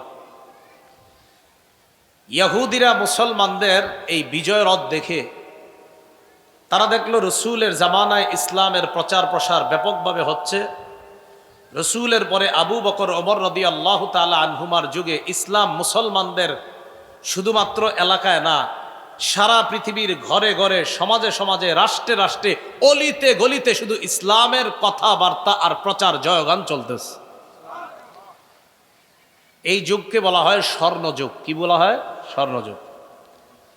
ইহুদিরা চিন্তা করলো, ইসলামের এইভাবে প্রচার প্রসার আর ইসলামের আকাশচুম্বী জনপ্রিয়তার কারণটা খুঁজে বের করা দরকার। ইহুদিরা চিন্তা করে দেখলো, মুসলমানদের এইভাবে সারা পৃথিবীতে উত্থানের একমাত্র কারণ হলো তাদের মাঝে একতা। বলেন কি? তাহলে পয়েন্ট বের করে ফেললো যে একতাই মুসলমানদেরকে এগিয়ে নিচ্ছে। পয়েন্ট বের করার পর এই পয়েন্টকে কিভাবে নষ্ট করা যায়, তখন তারা সন্ধি আটতে লাগলো। ইহুদিরা চিন্তা করে দেখলো, অস্ত্র বলে মুসলমানদেরকে শেষ করার কোনোভাবেই সম্ভব না, কারণ মাত্র 313 জনের সাথে 1000 পারে না, 60 জনের সাথে 60,000 পারে না। অতএব অস্ত্র দিয়ে তাদেরকে শেষ করা যাবে না। কি? বুদ্ধিভিত্তিক যুদ্ধের মাধ্যমে তাদের একতা নষ্ট করতে হবে। দুইটা কথা মনে রাখবেন। বলেন, মুসলমানদের সারা দুনিয়াতে উত্থানের কারণ কি পাওয়া গেল? আর এটা নষ্ট করতে হবে অস্ত্রের যুদ্ধ দিয়ে না বুদ্ধির যুদ্ধ দিয়ে? বুদ্ধি। এই ইহুদিরা এবার বুদ্ধিভিত্তিক যুদ্ধের চিন্তা করলো, যে বুদ্ধি দিয়ে এদেরকে শেষ করতে হবে। আবু বকর, ওমর ফারুক রাদিয়াল্লাহু তাআলা আনহুমার যুগে মুসলমানদের এই বুদ্ধিমত্তা, একতাকে নষ্ট করার চিন্তা করতে পারে না ইহুদিরা। কারণ ওমর ফারুক রাদিয়াল্লাহু তাআলা আনহু সচেতন খলিফা ছিলেন, এই জন্য কোনো দুঃসাহস করে নাই। ওমর ফারুক রাদিয়াল্লাহু তাআলা আনহু চলে যাওয়ার পর মুসলমানদের খলিফা হলেন ওসমান গনি রাদিয়াল্লাহু তাআলা। ওসমান গনি রাদিয়াল্লাহু তাআলা আনহু দয়ালু ছিলেন, নম্র ভদ্র ছিলেন এবং খুব সহজ সরল একজন মানুষ ছিলেন। ওসমান গনি রাদিয়াল্লাহু তাআলা আনহুর এই দয়ালু হওয়াটাকে ইহুদিরা দুর্বলতা হিসাবে নিল। এবার 6টা দেশের নাম বলবো, মুখস্থ করবেন। ইয়ামান, মদিনা, বসরা, কুফা, কুফা, শাম, মিশর। 1 নাম্বার ইয়ামান, 2 নাম্বার মদিনা, 3 নাম্বার বসরা, 4 নাম্বার কুফা, 5 নাম্বার শাম, 6 নাম্বার মিশর। মনে থাকবে নি? থাকবে? ইয়ামান, মদিনা, বসরা, কুফা, শাম, মিশর, এই 6টা দেশের নাম মনে রাখেন। ইয়ামানের একটা এলাকা আছে নাম সনা। এই সনাতে এক ইহুদির জন্ম হয়, তার নাম আব্দুল্লাহ ইবনে সাবাহ। বলেন কি নাম? এই নামটা সারা জীবন মনে রাখবেন। মনে রাখবেন মুসলমানদের একতা নষ্ট করাই যেই খলনায়ক, তার নাম আব্দুল্লাহ ইবনে সাবাহ। বলেন তো মুসলমানের উত্থানের কারণ কি? একতা। একতা নষ্ট করবে কি যুদ্ধ দিয়ে? বুদ্ধির। এই একতা নষ্টকারীর খলনায়কের নাম কি? Ibn Saba. জন্ম কোথায়? ইয়ামানে। ইয়ামানের আব্দুল্লাহ ইবনে সাবাহ চিন্তা করলো একতা নষ্ট করা যায় কিভাবে। একতা নষ্ট করার জন্য লম্বা সময় ফিকির করছে। ফিকির করে আবু বকর ওমরের জামানায় একতা নষ্ট করার এই সিদ্ধান্তে সে যে বাস্তবায়ন করবে, এই সাহস সে দেখাইতে পারতেছে না। কারণ হজরত ওমর ফারুক খুব সচেতন, কোনোভাবে টের পাইলে ওর অবস্থা খারাপ হয়ে যাবে, এটা সে ভালো করে জানে। এই জন্য সে হজরত উসমান গনির শাসন আমলকে দুর্বলতা হিসাবে নিল, কারণ উসমান গনি খুব দয়ালু মানুষ। আব্দুল্লাহ ইবনে সাবাহ ইয়ামান থেকে রওনা করলো মদিনায়। মদিনায় আইসা জনগণের সামনে কালিমা পড়ে মুসলমান হইল। এই মুসলমান মানি বাস্তবিক মুসলমান না, এটা হলো তাদের সামনে একটা লেবাস ধরছে মুসলমানের। বড় দাড়ি, আল্লাহওয়ালা বুজুর্গ, সারাক্ষণ ইবাদতে কাটায় আব্দুল্লাহ ইবনে সাবাহ। একদিন ওসমান গনি রাদিয়াল্লাহু তাআলা আনহুকে বলল, আপনি চাইলে আমাকে মদিনার কোনো দায়িত্ব দিয়ে দিতে পারেন। ওসমান গনি রাদিয়াল্লাহু তাআলা আনহু বললেন, মদিনার দায়িত্ব তোমাকে দিব? হযরত ওসমান গনি যেহেতু একজন শাসক, উনি বুদ্ধির মাধ্যমে চিন্তা করে দেখলেন এই লোকের সিদ্ধান্ত আর এই লোকের চিন্তা চেতনা মনে হয় তেমন একটা ভালো না। ওসমান গনি বুঝতে পারছে, সরাসরি বলে দিলেন, তুমি যোগ্য না কোনো দায়িত্বের। আব্দুল্লাহ ইবনে সাবাহ তাকে অযোগ্য বলার কারণে এবার সে কি করলো, ওসমান গনি রাদিয়াল্লাহু তাআলা আনহুর বিরুদ্ধে কিভাবে কুচ্ছা রটনা যায় এই জন্য সে কয়েকটা বিষয় অন্যান্য সহজ সরল মুসলমানদের মাঝে প্রচার করতে লাগলো। সহজ সরল মুসলমানদেরকে বুঝাইলো যে আলী রাদিয়াল্লাহু তাআলা আনহু জীবিত থাকতে হযরত উসমান কিভাবে খলিফা হয়, দেখেন কেমনি বুঝায়। তো অন্যরা কয় কিভাবে? আলী হলেন একজন হাশিমি বংশের লোক, নবীজির মেয়ের জামাতা, হযরত আলীর জ্ঞান বুদ্ধিও সবচেয়ে বেশি। উনি থাকতে উমাইয়া বংশের উসমান কিভাবে খলিফা হয়? তো সহজ সরল মুসলমানদের অনেকে কয় ঠিকই তো। তো মোটামুটি ভাবে হযরত উসমানের বিরুদ্ধে একদল মুসলমান তৈরি করে ফেলছে সে। এটা কিন্তু আমাদের মাঝে আছে, দেখবেন যদি আপনার আমাদের দেশেও আছে এরকম। যেমন বর্তমান যে খতিব আপনাদের মসজিদের, এই বেচারা আছে 20 বছর ধইরা। ঘটনা চক্রে আরেকজন এই মসজিদে আপনারা ঢুকাইবেন, এখন নতুন করে ওনার কোনো দোষ নাই, কি কওয়া যায় করে, আমগো এলাকার এত বড় হুজুর থাকতে হেরে কিনলে কেন রাখবো, এরকম একটা দুর্বলতা আর কি। আলী রাদিয়াল্লাহু তাআলা আনহু যোগ্য অনেক বড় আলেম, কোনো সন্দেহ নাই। হযরত আলী রসুলের মেয়ের জামাতা, কোনো সন্দেহ নাই। হযরত আলী রাদিয়াল্লাহু তাআলা হাশিমি বংশের অনেক বড় যোগ্যতার অধিকারী, কোনো সন্দেহ নাই। কিন্তু কথাটা কেমনি কইছে দেখেন, আলী থাকতে উসমান কিভাবে খলিফা হয়? তো অনেকে এই টোপটা গিলছে, হ্যাঁ ঠিকই তো, কিভাবে হয়? হযরত আলী রাদিয়াল্লাহু তাআলা আনহুর ব্যাপারে এইগুলা বলা বলে শুরু করছে। আলীর কানে কিন্তু এগুলা যায় না, কারণ হযরত আলীর কানে যদি এগুলা যাইতো তো ওরে সহায়তা করত। হযরত উসমান গনি তার দূরদর্শিতা বুঝতে পেরে তাকে মদিনা থেকে বের করে দিয়েছে। আসছে কোত্থেকে? এখন আছে কোথায়? মদিনায়। মদিনা থেকে বের করে দেওয়ার পর গেল বসরায়। হাসান বসরি রহমতুল্লাহ নাম শোনেন নাই? এই বসরা। বসরায় যাওয়ার পর হযরত উসমান রাদিয়াল্লাহু তাআলা আনহুর বিরুদ্ধে বসরায় কথা বলা শুরু করলো। বসরার গভর্নর যিনি ছিলেন তিনি বুঝতে পারলেন, বুঝতে পেরে আব্দুল্লাহ ইবনে সাবাকে বসরা থেকে বের করে দিল। বসরা থেকে বের করে দেওয়ার পর সে গেল কুফায়। কুফায় যাওয়ার পর হযরত উসমানের বিরুদ্ধে আগে থেকে কিছু লোক ছিল সেখানে। আব্দুল্লাহ ইবনে সাবা এটারে কাজে লাগাইল। উসমানের বিরুদ্ধে যে লোকগুলা তাদেরকে গিয়ে বলতে লাগলো যে হযরত উসমান বাইতুল মাল থেকে রাষ্ট্রীয় সম্পদ আত্মসাৎ করে আত্মীয় স্বজনদের মাঝে বন্টন করে স্বজন প্রীতির পরিচয় দিয়েছে। বলেন নাউজুবিল্লাহ। ওসমান রাদিয়াল্লাহু তাআলা আনহুর বিরুদ্ধে এই কথাগুলা রটায় দিতে লাগলো। কুফার গভর্নর এই কথা বুঝতে পেরে তাকে কুফা থেকে বের করে দিল। কুফা থেকে বের করে দেওয়ার পর এই লোক গেল শামে।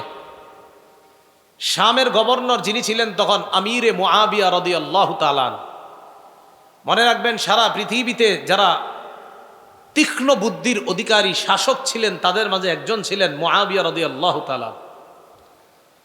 আমিরে মুআবিয়া রাদিয়াল্লাহু তাআলা আনহুর বুদ্ধিমত্তার কারণে ভয়ে সাহসও করে না আব্দুল্লাহ ইবনে সাবা যে কিছু বলবে। সে কিন্তু বড় মুসলমান হিসেবে সবার কাছে পরিচিত, মানে অনেক বড় মুসলমান, দাড়ি লম্বা টুপি সব ঠিক আছে। সাহস করে একদিন রসুলের এক সাহাবী আবু দারদা, তিনি তখন শামে শামের গভর্নরকে মুআবিয়া, তো আবু দারদা রাদিয়াল্লাহু তাআলা নবীর এক সাহাবী, তিনিও শামে আছেন। তো একদিন সাহস করে আবু দারদা রাদিয়াল্লাহু তাআলা আনহুকে ওসমান রাদিয়াল্লাহু তাআলা আনহুর বিরুদ্ধে কিছু কথা বলছে। আবু দারদা তার কথা শুনে কয়, তোমার কথা ইহুদিদের জ্ঞান পাওয়া যাইতেছে, তুমি কি ইসলাম প্রচার করো না ইহুদিবাদ প্রচার করো, সত্যি করে বলো।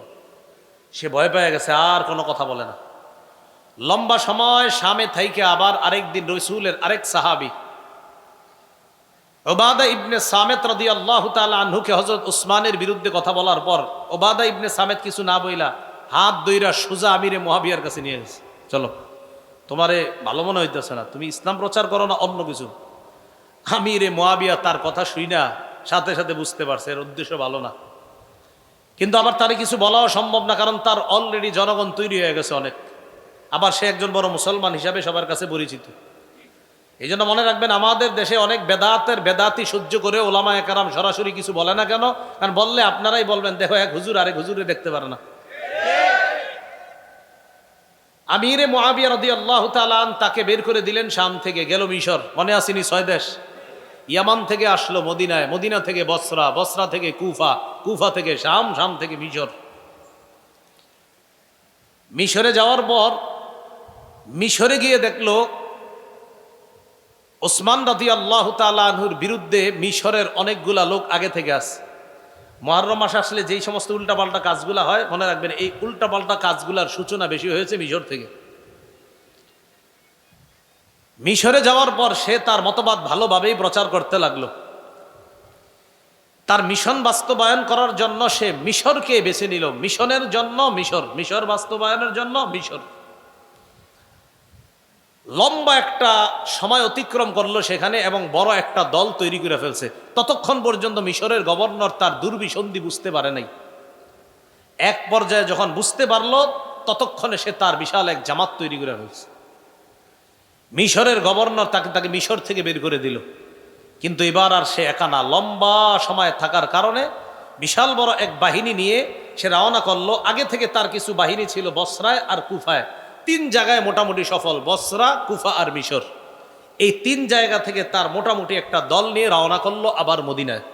মদিনার খলিফাকে ওসমান গনি রাদিয়াল্লাহু তাআলা।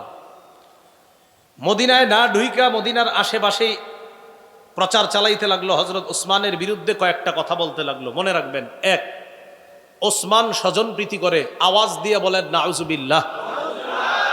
2 নাম্বার, হযরত ওসমান কম বয়সী সাহাবীদেরকে অথবা কম বয়সী যুবকদেরকে বিভিন্ন এলাকার গভর্নর বানায়া দিছে। এটা ওসমানের বিরুদ্ধে হুদাই মানে একটা কথা বইলা তো বলতে হবে। দ্বিতীয় অভিযোগ। 3 নম্বর অভিযোগ, ওসমান মারওয়ান ইবনে হাকামকে মক্কায় ঢোকার অনুমতি দিস। 4 নম্বর অভিযোগ, আব্দুল্লাহ ইবনে সাদ যিনি আফ্রিকার বিজেতা, এই আব্দুল্লাহ ইবনে সাদকে হযরত ওসমান অনেক পুরস্কার দিয়েছে, এটা ঠিক করে নাই। এইগুলা বইলা তার দলে অনেক লোক তৈরি করে ফেলছে। ওসমান গনি রাদিয়াল্লাহু তাআলা আন তার ব্যাপারে শুইনা যে এই লোক তো আবার ঝামেলা শুরু করছে, এবার ওসমান গনি তাকে ডাকলো। সে তার দল বল নিয়ে ওসমান গনি রাদিয়াল্লাহু তাআলা আনহুর কাছে আসছে। আসার পর এই বারবার উপরের দিকে এই যে এগুলা তোমরা বারবার উপরের দিকে মারবা না, সমস্যা হচ্ছে। ওসমান গনি রাদিয়াল্লাহু তাআলা আন তাদেরকে জিজ্ঞাসা করলেন, আচ্ছা তোমাদের সমস্যা কোথায়? তো এবার বলতে লাগলো 4টা সমস্যা। 1 নাম্বার, আপনি বাইতুল মাল, রাষ্ট্রীয় সম্পদ আপনার আত্মীয় স্বজনদেরকে দিয়ে আপনি স্বজনপ্রীতি করলেন। ওসমান গনি রাদিয়াল্লাহু তাআলা আনহু জবাব দিলেন যে দেখো, আল্লাহ আমারে এত সম্পদ দান করছে, আমি এ পর্যন্ত খলিফা হিসাবেও রাষ্ট্রীয় কোষাগার থেকে একটা টাকাও ভাতা গ্রহণ করি নাই, উল্টা আমার আত্মীয় স্বজনদেরকে দেওয়া দূরের কথা, আমি আমার বেতনটা পর্যন্ত আজও পর্যন্ত রাষ্ট্রীয় কোষাগার থেকে নিইনি। আমি যা দান করি সব আল্লাহ প্রদত্ত নেয়ামত, আল্লাহ আমার সম্পদ দিছে, আমার সম্পদ থেকে আমি দান করি। 2 নম্বর অভিযোগ, আপনি যুবক কম বয়সী সাহাবীদেরকে, কম বয়সী যুবকদেরকে গভর্নর বানাইছেন। কম বয়সীরা যদি যোগ্য হয় তাদেরকে দায়িত্ব দেওয়ার ইতিহাস তো নবীর যুগে আছে। সুবহানাল্লাহ। কোথায় আছে? আব্দুল্লাহ ইবনে সাবা আর কি জানবো। ওসমান গনি বললেন, রসুলের নাতি উসামা ইবনে যায়েদ রাদিয়াল্লাহু তাআলা কি নাম? উসামা। এই উসামার বয়স যখন 17, উসামাকে আমির বানায়া বয়স্ক সাহাবীদেরকে তার নেতৃত্বে আল্লাহ রসুল বিভিন্ন যুদ্ধে পাঠানোর ইতিহাস আছে। তাহলে এরকম কম বয়সী একজন সাহাবীকে রসুল আমির বানায়া বয়স্ক সাহাবীদেরকে তার দলে দিয়েছেন। এখান থেকেই বোঝা যায় যে কম বয়সী ব্যক্তি যদি যোগ্য হয়, তার যোগ্যতার তার আসনে তাকে বসানোটা এটা অন্যায় না। আর অভিযোগ থাকলে বলো। 3 নম্বর অভিযোগ, মারওয়ান ইবনুল হাকামকে আপনি মক্কায় ঢোকার অনুমতি কেন দিয়েছেন? রসুল সাল্লাল্লাহু আলাইহি সাল্লামের সাহাবী উসমান গনি বললেন, মারওয়ান ইবনুল হাকাম একজন মুসলমান, আর মুসলমানকে মক্কায় ঢোকার অনুমতি রসুল দিয়েছেন, এখানে আমি বাধা দেওয়ার কে? এই জন্য এটা কোনো অভিযোগই না। 4 নাম্বার, আফ্রিকা বিজয় করেছে যে তাকে আপনি এত পুরস্কার দেওয়া ঠিক করেন নাই। আচ্ছা পুরস্কার বেশি দেওয়া হয়ে গেছে? হ্যাঁ, আচ্ছা ঠিক আছে, পুরস্কার ছিনায় আনলাম, অন্তত তুমি তারপরও বিশৃঙ্খলা করো না। ওসমান গনি রাদিয়াল্লাহু তাআলা উনি ফিতনা পছন্দ করতেন না, উনি ঝগড়া পছন্দ করতেন না। উনি বললেন ঠিক আছে, পুরস্কার ফিরিয়ে আনলাম, তারপরও তুমি বিশৃঙ্খলা করো না। আব্দুল্লাহ ইবনে সাবা, ওই মুনাফিক ইয়াহুদি, সে চিন্তা করলো ঘটনা কি, এরে যা কই সবই দি মানে, এটা তো তেমন কিছু করা যায় না। সে আবার তার দলবল নিয়ে চলে গেল মদিনার বাহিরে 3 মঞ্জিল দূরে। আলী রাদিয়াল্লাহু তাআলা আন, তলহা এবং জুবায়ের 3 জন প্রবীণ সাহাবী তাদের কাছে গেল আব্দুল্লাহ ইবনে সাবা। যাওয়ার পরে তাদেরকে বলল, আপনারা থাকতে ওসমান গনি খলিফা হয় কেমনে? আলী রাদিয়াল্লাহু তাআলা সরাসরি বললেন, তোমার মতলব ভালো মনে হচ্ছে না। সে দেখলো না আলী তলহা জুবায়ের তাদের কাছে বেশি চান্স পাওয়া যাবে না। এবার নতুন ষড়যন্ত্র করলো, খুব মন দিয়ে শোনেন। নিজে একটা চিঠি লেখলো আব্দুল্লাহ ইবনে সাবা। এই চিঠির মধ্যে লেখা, মিশরীরা মিশরে যাওয়ার পর তাদেরকে হত্যা করবা, আমিরুল মুমিনিনের পক্ষ থেকে নির্দেশ। আমিরুল মুমিনিন কে? ওসমানের লেখা চিঠিটা না আব্দুল্লাহ ইবনে সাবার লেখা? আব্দুল্লাহ ইবনে সাবা নিজে থেকে একটা চিঠি বানাইছে, বানায় এটা লেখছে, লেখে এবার মিশরীদেরকে দেখাইছে। দেখো তার সাথে কয় দেশের লোক আছে? 3 দেশ, মিশর, বসরা, কুফা। তো মিশরীদেরকে দেখাইছে, দেখো তোমরা মিশরে যাওয়ার পর তোমাদেরকে যেন হত্যা করা হয় এই নির্দেশনা দিয়েছে ওসমান। এই চিঠি দেখাইতে গেছে আলী রাদিয়াল্লাহু তাআলা। হযরত আলী রাদিয়াল্লাহু তাআলা বুদ্ধিমান সাহাবী ছিলেন, বিচক্ষণ সাহাবী। হযরত আলী চিঠি দেখেই বুঝতে পারছে এটা বানানো চিঠি। আর চিঠি দেখার পরে কয়, আচ্ছা ওসমান গনি লেখছে এটা না? হ্যাঁ। ঠিক আছে, তোমরা যাও। মিশরীদেরকে আলাদা করে কুফা আর বসরার যারা, তাদেরকে বলল, আচ্ছা মিশরীদেরকে হত্যা করার নির্দেশনা দিয়েছে ওসমান, এটা কি তোমরা জানো? কুফার আর বসরার হেরা কয়, হ্যাঁ আমরা জানি। হযরত আলী কয়, তোমরা কেমনে জানলা এটা? এটা কিভাবে জানলা তোমরা? এখন সবাই চুপ। আসলে তো আমরা কেমনে জানলাম, আমগরে তো এখনো কেউ বলে নাই। আলী বললেন যে মিশরীদেরকে ওসমান গনি হত্যা করতে বলছে, একটা নির্দেশনা আছে জানো? তো ঠাস করে সবাই বল, হ্যাঁ জানি। আলী কই, কেমনে জানলা? হযরত আলী বললেন, এর মানে তোমাদের এই 3 গ্রুপেরই প্ল্যান করা একটা চিঠি এটা। তো চিঠিতেও তেমন কোনো কাজ হইল না। আব্দুল্লাহ ইবনে সাবা ইতিমধ্যে তার জনগণ আরো বাড়াইতেছে। হযরত আলী রাদিয়াল্লাহু তাআলা আনহু বুঝতে পারছে অবস্থা বেশি ভালো না। ইতিমধ্যে জিলহজ মাস এসে গেছে। কোন মাস? 35 হিজরির জিলহজ মাস। মদিনার বড় বড় সাহাবায়ে কেরামরা হজ করার জন্য চলে গেলেন মক্কায়। আম্মাজান আয়েশা সিদ্দিকা রাদিয়াল্লাহু তাআলা আনহা তিনিও মক্কায় গেলেন। এদিক দিয়ে মদিনা খালি, অর্থাৎ মদিনায় বড় বড় সাহাবায়ে কেরাম নাই। এই সুযোগটাকে কাজে লাগাইলো আব্দুল্লাহ ইবনে সাবা। হ্যাঁ, আলী রাদিয়াল্লাহু তাআলা আন, তলহা, জুবায়ের রাদিয়াল্লাহু তাআলা আনহুম তারা ছিলেন তখনও মদিনায়। হযরত আলী অবস্থা বেগতিক দেখে চিন্তা করলেন, এই লোক আমারে নিয়ে ষড়যন্ত্র করবে। হযরত আলী তার সন্তানদেরকে, হাসান, হুসাইন, তাদেরকে দায়িত্ব দিলেন একটা। কি দায়িত্ব? আব্দুল্লাহ ইবনে সাবা তার দলবল নিয়ে একদিন জুমার নামাজের সময় হযরত উসমানের বিরুদ্ধে মসজিদে বিদ্রোহ করে বসছে। নাউজুবিল্লাহ। বিশাল বড় একটা জামাত বিদ্রোহ করার কারণে হযরত উসমান ভেঙে বললেন।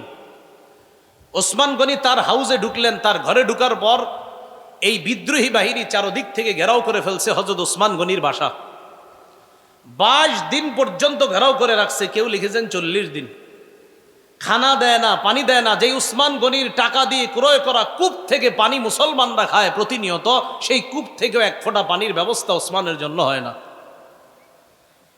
আলী রাদিয়াল্লাহু তাআলা আনহু এই অবস্থা দেখা যুবক সাহাবীদেরকে ওসমান গনির বাসা পাহারাদারি করার জন্য পাঠায়া দিলেন। এই যুবকদের মাঝে তার 2 কলিজার টুকরা হাসান হুসাইনকেও পাঠাইছেন। আলী চলে গেলেন মদিনা থেকে বাহিরে। যুবক সাহাবীরা প্রধান ফটক পাহারা দিতেছে। 35 হিজরির 18ই জিলহজটা সারা জীবন মনে রাখবেন। বলেন 35 হিজরির, কেউ 17ই জিলহজও লেখছে, 17 বা 18 জিলহজ শুক্রবার।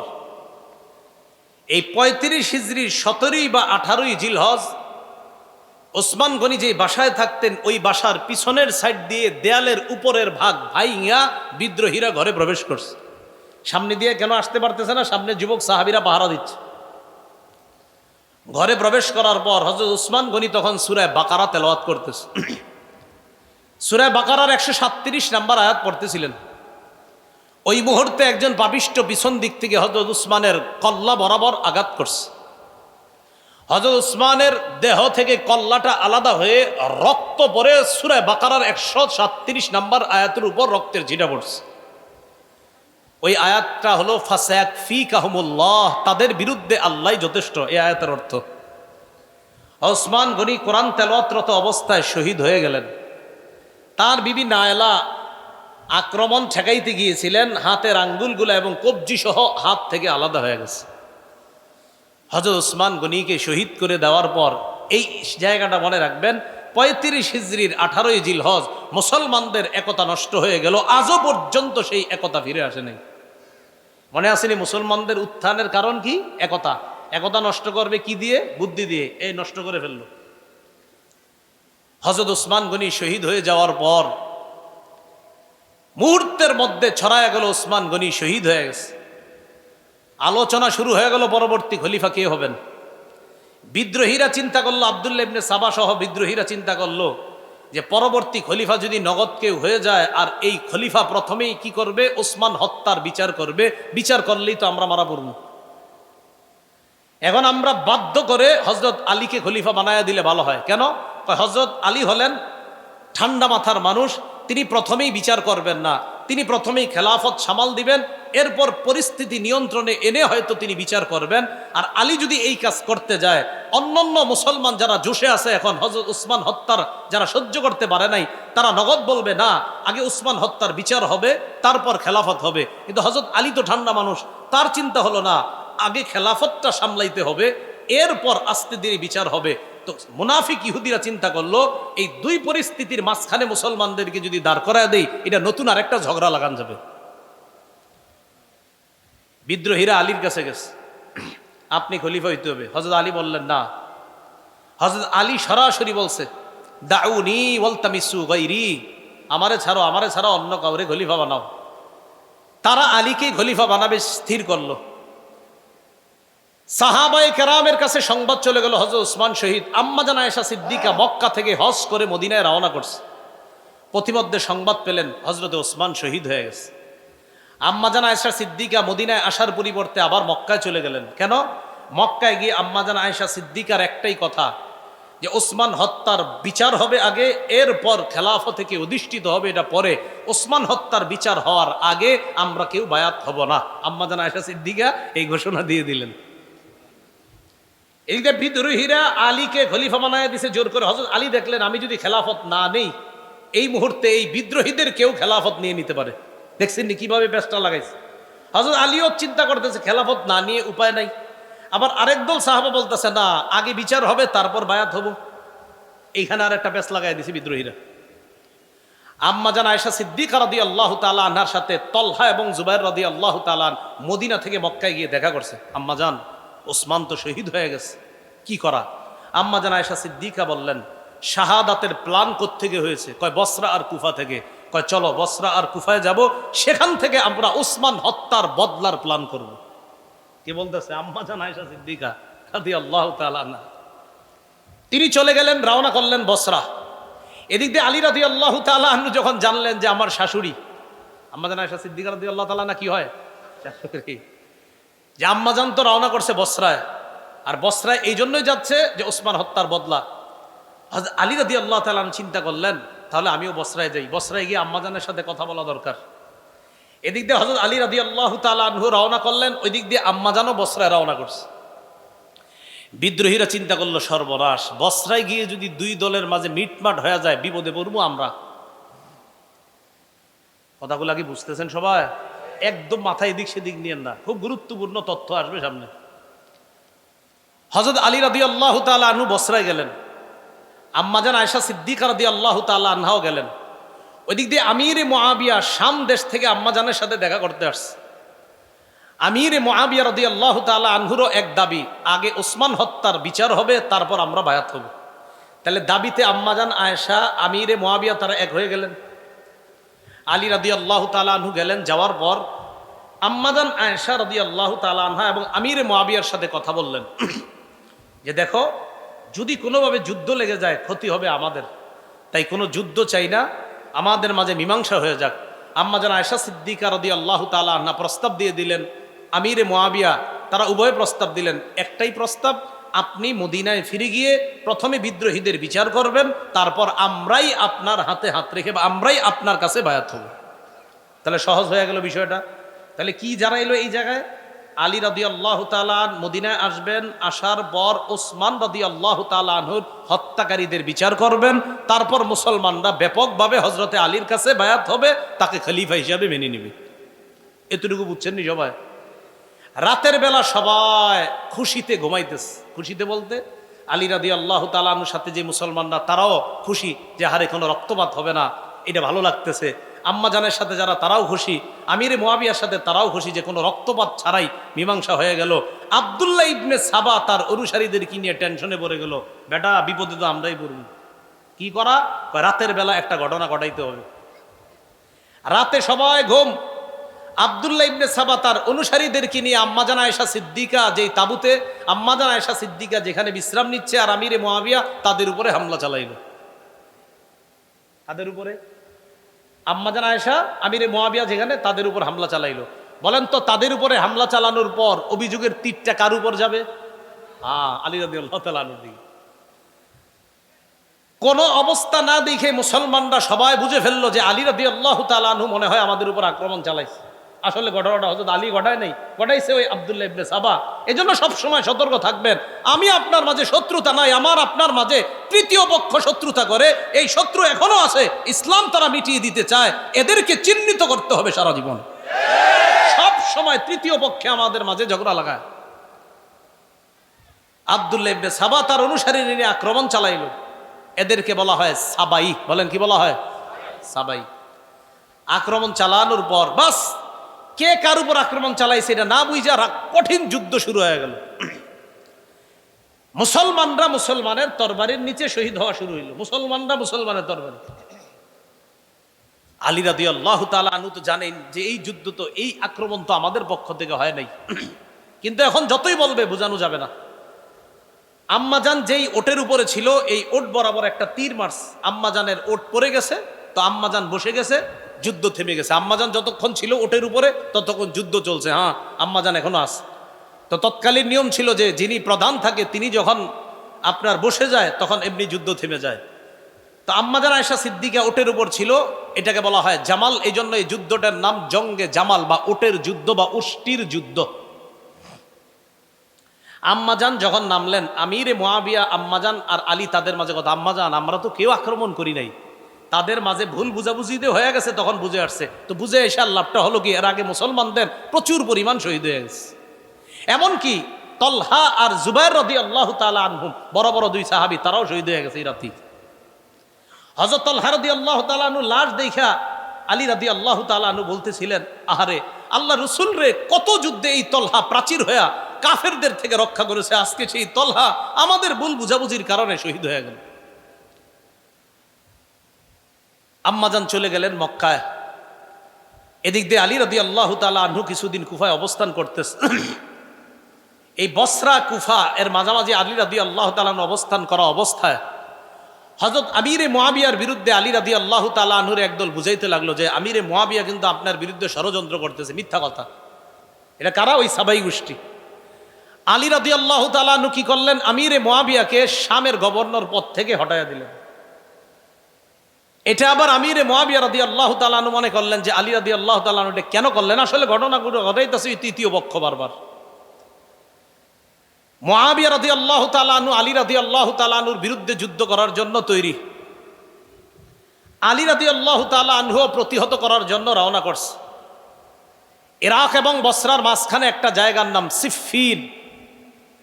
এই সিফফিন নামক জায়গায় দুই দল মুসলমানের মাঝে তুমুল লড়াই হলো। দীর্ঘ 2 মাস পর্যন্ত লড়াই হলো। শুধু 70,000 মুসলমান শহীদ হলো। কয় হাজার? মুসলমানের তরবারিতে মুসলমান শহীদ। এই জঙ্গে জামাল আর সিফফিন দুই যুদ্ধে মিলে প্রায় 90,000 মুসলমান শহীদ হয়েছে। আলী রাদিয়াল্লাহু তাআলা আর আমিরে মুআবিয়ার মাঝে এরপরে দেখলো, সন্ধি হলো যে এটা তো আমরা কি করতেছি, নিজেরা নিজেদের বিরুদ্ধে লড়াই। হযরত আলী আর মুআবিয়া তারা দুইজন বুঝতে পারলো না, এগুলো তো ঠিক হচ্ছে না আমাদের। তাদের এই বোঝাপড়াটা মেনে নিতে পারে না ওই সাবাই গোষ্ঠী। আলী রাদিয়াল্লাহু তাআলা যখন সন্ধি করলেন যে আর যুদ্ধ হবে না, তখন একদল হযরতে আলীর এই কথা মেনে নিতে পারছে না। এবার ফতুয়া দাঁড়াইলো দুইটা, তারা দুইটা ফতুয়া দিল। কয়টা?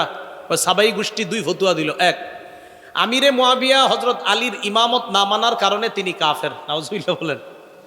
আর হযরত আলী মুআবিয়ার সাথে সন্ধি করার কারণে তিনি ফাসেক। দেখছেন দুজনের উপর ফতুয়া লাগাইছে যে আমিরে মুআবিয়া কাফের, নাউজুবিল্লাহ, হযরত আলীকে না মানার কারণে। আজ হযরত আলী কেন সন্ধি করলেন? এজন্য তিনি ফাসেক। আর একদল বের হয়ে গেল হযরত আলীর দল থেকে। বের হওয়ার আরবি হলো খুরুজ, খরজায়া খুরুজু। এখান থেকে বের হয়েছে। এই বের হওয়ার কারণে তাদেরকে বলা হয় খারিজি। এই খারিজি মানে এখান থেকে বের হয়ে গেছে। তাহলে সাবাইদের থেকে আরেকটা দল বের হয়ে গেল, এরা হয়ে গেল খারিজি। খারিজিরা বের হয়ে যাওয়ার পর তাদের ফতুয়া আমিরে মুআবিয়া কাফের, নাউজুবিল্লাহ। বড় দুঃখজনক বিষয়, বর্তমান যুগের অনেক মুসলমানও এটা মনে করে আমিরে মুআবিয়া কাফের। 3 বার নাউজুবিল্লাহ বলেন। হ্যাঁ, আমিরে মুআবিয়াকে কি বলে? কাফের, নাউজুবিল্লাহ। রাসূলের একজন জান্নাতি সাহাবীকে বলে কাফের। রাসূল সাল্লাল্লাহু আলাইহি সাল্লাম বলছেন, আমার উম্মতের যে দলটা প্রথম নৌপথে লড়াই করবে তারা জান্নাতি। আমিরে মুআবিয়া ওই সাহাবী যিনি নৌবহর তৈরি করেছিলেন এবং রোমকদের নৌবহরকে শোচনীয়ভাবে পরাজিত করেছিলেন যে সাহাবী, তিনি আমিরে মুআবিয়া রাদিয়াল্লাহু তাআলা। তাহলে একজন জান্নাতি সাহাবীকে কাফের বলা, এটা কি মুসলমানরা যারা আমরা কাফের বলবো, এটা কি আমাদের সওয়াব হবে না গুনাহ হবে? অন্যায়, শুধু গুনাহ না, বড় গুনাহ। আল্লাহ আমাদেরকে হেফাজত করেন। আমিরে মুআবিয়া রাদিয়াল্লাহু তাআলা আর আলী রাদিয়াল্লাহু তাআলা আনহুর মাঝে এই সাবাই আর খারিজিরা আপনার একটা দ্বন্দ্ব লাগাইয়া দিল। এবার হযরত আলী রাদিয়াল্লাহু তাআলা আনহু কোনোভাবে শাসন ভাগটা রক্ষা করার জন্য তিনি তখন মদিনা থেকে ইসলামী খেলাফতটাকে নিয়ে গেল কুফায়। কোথায়? কুফায়। এখন মুসলমানদের ইসলামী খেলাফত পরিচালনা হয় কুফা থেকে। এই যে মদিনা থেকে ইসলামী খেলাফত বের হলো, আর অদ্যাবধি পর্যন্ত ইসলামী খেলাফত আর মদিনায় আসেনি। ইসলামী খেলাফত কুফায় নিয়ে যাওয়ার পর হযরত আলী রাদিয়াল্লাহু তাআলা আনহুরে যারা মহাব্বত বলে দাবি করে, তখন এই তারা দেখলো যে হযরত আলী ঠান্ডা মাথায় আস্তে ধীরে পরিস্থিতি সামাল দেওয়ার জন্য চেষ্টা করতেছে। এই পরিস্থিতি সামাল দেওয়ার চেষ্টাটাকে তারা ভালোভাবে নেয় নাই। এক দল তারা কি করলো, খারিজিরা হযরত আলীর বিরুদ্ধেই লড়াই করার জন্য তৈরি, নাউজুবিল্লাহ। হযরত আলীর মহাব্বতের লোকেরা আলীর বিরুদ্ধে যুদ্ধ করবে। যুদ্ধ হলো, যুদ্ধে খারিজিরা শোচনীয়ভাবে পরাজয় বরণ করলো। খারিজিরা পরাজয় বরণ করার পর খারিজিদের কয়েকজন সন্ধি করলো, এক রাতেই আলী, মুআবিয়া আর আমর ইবনুল আসকে তারা হত্যা করবে। দেখছেন নি, এতদিন যাদেরকে বলতো কাফের, আমিরে মুআবিয়ার আলীকে এতদিন আলাদা চোখে দেখতো না, এখন তারা চিন্তা করলো না, আমগো শত্রু আলীও, মুআবিয়াও, আমর ইবনুল আস, 3 জন আমগো শত্রু। তারা চিন্তা করলো যে 3 জনকে রাতে হত্যা করতে হবে। 40 হিজরি, কত হিজরি? 40 হিজরির 15ই রমজান ফজরের নামাজ পড়ার জন্য আলী রাদিয়াল্লাহু তাআলা আনহু মসজিদে রওনা করছে। আব্দুর রহমান ইবনে মুলজিম খারিজি নামে এক ব্যক্তি হযরত আলীকে অন্ধকারে পিছন থেকে তরবারির আঘাত করছে। এই আঘাত এতটা কঠোর ছিল যে হযরত আলী এরপর মাত্র 2 দিনের মাথায় 17ই রমজান শাহাদাত বরণ করে। ইন্না লিল্লাহি ওয়া ইন্না ইলাইহি রাজিউন। তাহলে 40 হিজরির 15ই রমজান হযরত আলীকে আঘাত করা হয়, 17ই রমজান তিনি শহীদ হয়ে যান। আমিরে মুআবিয়াকে ওই রাতে আঘাত করা হয়েছে, কিন্তু তিনি প্রতিহত করতে পেরেছিলেন, তাকে তেমন ক্ষতি করতে পারে নাই। আমর ইবনুল আস ঘটনাচক্রে ওই রাতে নামাজে না বের হয়ে আরেকজনকে পাঠাইছিলেন। একজনকে পাঠানোর কারণে ওই ব্যক্তি অন্ধকারে মনে করছে এটাই মনে হয় আমর ইবনুল আস, এরে মারছে। তখন আমর ইবনুল আসের পরিবর্তে ওই ব্যক্তি নিহত হয়ে গেছে, শহীদ হয়ে গেছে। তাহলে এক রাতে 3 জনের উপর হামলা চালানো হয়েছে, কেউ বলেন ভিন্ন রাতেই হামলা চালাইছে, হামলায় 2 জন শহীদ। এর মধ্যে হযরত আলী শহীদ হলেন, আমিরে মুআবিয়াকে হামলা চালানো হয়েছে, তিনি শহীদ হননি। আমর ইবনুল আস মনে করে আরেকজনকে হামলা চালানো হয়ে গেছে, তিনি শহীদ হয়ে গেছেন। হযরত আলী শহীদ হয়ে যাওয়ার পর খেলাফতের দায়িত্ব ভার আসে হযরত হাসান রাদিয়াল্লাহু তাআলা আনহুর কাছে। হযরত আলীর ছেলে হাসান রাদিয়াল্লাহু তাআলা। হযরতে হাসান খেলাফত নেওয়ার পর তিনি চিন্তা করলেন যে মুসলমানের এই খেলা এই কতদিন চলবে। আর হযরত হাসানের ব্যাপারে আল্লাহ রাসূল বুখারীর বর্ণনা আছে, বলেছিলেন আমার এই নাতি, এভাবে বলছে আমার এই নাতি, আমার এই সন্তান বলছে আমার এই নাতি এত মহব্বতের, এত আমার এই নাতির মাধ্যমে আমি আশাবাদী আল্লাহ 2টা দলের মধ্যে চলমান বড় ফিতনাকে আল্লাহ রক্ষা রহিত করে দিবেন। রাসূল জীবদ্দশায় বলেছিলেন আমার এই নাতির মাধ্যমে। হযরত হাসান খেলাফত পাওয়ার পর 5-6 মাস কম বেশি হবে খেলাফতে অধিষ্ঠ থাকার পর হযরত হাসান নিজে গিয়ে আমিরে মুআবিয়াকে বললেন, চাচা আর কতদিন এগুলা চলবে, আমি আপনাকে যথেষ্ট যোগ্য মনে করতেছি, তাই খেলাফতের দায়ভার আপনাকে দিয়ে মুসলমানদের মাঝে এই বড় ফিতনা আমি রহিত করতে চাই। হযরত হাসান আমিরে মুআবিয়ার হাতে খেলাফতের দায়িত্ব দেওয়ার পর কিছুদিনের মধ্যে সারা পৃথিবীর মুসলমানদের মাঝে আবার শান্তির সুবাতাস বওয়া শুরু হলো। আমিরে মুআবিয়ার জামানায় ইসলাম আবার চতুর্দিকে ছড়ায় পড়া শুরু করলো। সুবহানাল্লাহ। আফগানিস্তানের কান্দাহার, কাবুল, বেলুচিস্তান, পাকিস্তানের লাহোর পর্যন্ত ইসলামের বিজয় পতাকা উড়ে শুরু করলো পাকিস্তান। আমিরে মুআবিয়ার জামানায় আফ্রিকার পুরো অঞ্চলগুলো, কঠিন কঠিন যে অঞ্চলগুলো যেখানে ইসলাম প্রচার করাটা কষ্ট ছিল, এই অঞ্চলগুলো আল্লাহ বিজয় দান করলেন।